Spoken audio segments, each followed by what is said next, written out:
আসসালামু আলাইকুম রহমতুল্লাহ। প্রিয় শ্রোতা, আশা করি আল্লাহর অশেষ রহমতে আপনারা সকলেই ভালো আছেন। আলহামদুলিল্লাহ, আমি আল্লাহর অশেষ রহমতে ভালো আছি। আজকে আলোচনা করব বিয়ের ক্ষেত্রে কেমন মেয়ে বাছাই করবেন এবং কিভাবে বাছাই করবেন। আজকের ভিডিওটি ছেলেদের জন্য খুবই গুরুত্বপূর্ণ। যেসব ছেলেরা নতুন বিয়ে করবেন ভাবছেন আর বিয়ের জন্য মেয়ে খুঁজছেন, আজকের ভিডিওটি সেই সব ছেলেদের জন্য খুবই গুরুত্বপূর্ণ। প্রিয় ভাইয়েরা, বিয়ের ক্ষেত্রে মেয়ে দেখার বিষয়টি খুবই সাধারণ একটা বিষয়। তবে মেয়ে দেখার ক্ষেত্রে অনেক কিছু দেখার প্রয়োজন নেই, শুধু দেখতে হবে তার দিনদারিতাটা ঠিক আছে কিনা। আপনার ভবিষ্যৎ সন্তানের মা হিসেবে আপনার বাছাই করা মেয়েটি উপযুক্ত কিনা। মেয়ে দেখার ক্ষেত্রে আমরা একটি সাধারণ ভুল সবাই প্রায় করে থাকি, সেটা হচ্ছে মেয়ের দিনদারিতার থেকে তার সৌন্দর্যের প্রাধান্যটা আমরা বেশি দিয়ে থাকি।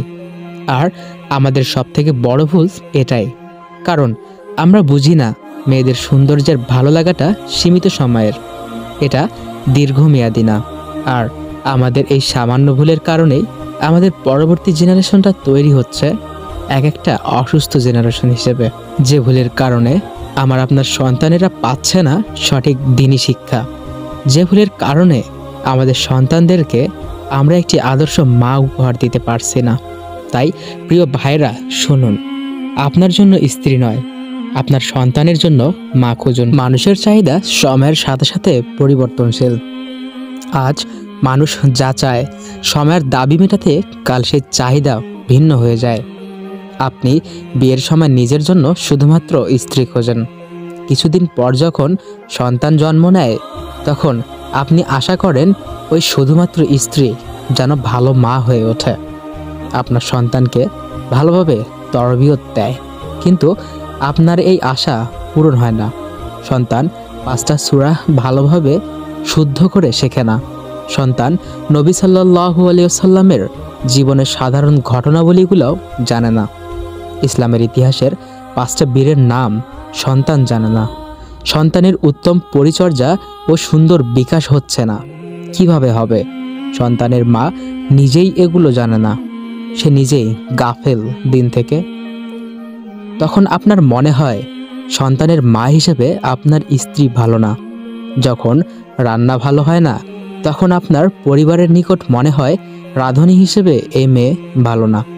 যখন আপনার বিপদে কথা দিয়ে 2টা সাহস জোগানোর সময় আসে, তখন আপনার মনে হয় বন্ধু হিসেবে এই মেয়ে ভালো না। বিভিন্ন পরিস্থিতিতে আপনার চাহিদা পরিবর্তন হয় আর উক্ত মেয়ের ত্রুটি বের হতে থাকে। ফলে সংসারে কথা কাটাকাটি হয়, অশান্তি হয়, বিচ্ছেদ ঘটে, নয়তো মেনে নিলে জাহেল একটা পরিবার জোটে। দোষ কার? মেয়ের? না, একদমই না, দোষটা আপনার। যখন আপনি বিয়ে করতে গিয়েছিলেন তখন শুধুমাত্র নিজের জন্য স্ত্রী তালাশ করেছেন। শুধুমাত্র স্ত্রী তালাশ করতে আপনার যা যা চাহিদা গুরুত্ব পেয়েছে আপনি তাতেই সন্তুষ্ট থেকেছেন। সুন্দর অবয়ব, গোলগাল শরীর, সাদা চামড়া, পাতলা কোমর, নেকা কণ্ঠ ইত্যাদি ইত্যাদি।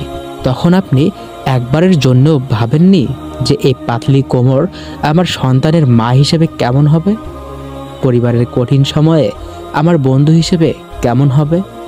অতএব দোষটা আপনার। বিয়ে করতে গিয়ে নিজের জন্য স্ত্রী খোঁজা বাদ দিন, সন্তানের জন্য মা খুঁজুন। স্ত্রী উভয় শুরুতেই পেয়ে যাবেন আপনি, কিন্তু আপনার সন্তান মা বলতে যা বোঝায় তা উভয়ে শুরুতে পাবে না। উম্মাহর এখন পাতলি কোমরের সুন্দর অবয়বের নেকা কণ্ঠের স্ত্রী দরকার নেই। উম্মাহর এখন দরকার এমন মায়েদের যাদের রত্নগর্ভ হতে খালিদ বিন ওয়ালিদ, আইয়ুবী আলীদের আবির্ভাব ঘটবে। তো প্রিয় ভাইরা, ভিডিওটি থেকে আপনারা কি শিখতে পেরেছেন জানি না, তবে এই ভিডিওটিতে আজকে খুবই গুরুত্বপূর্ণ বিষয়গুলোই আলোচনা করা হয়েছে।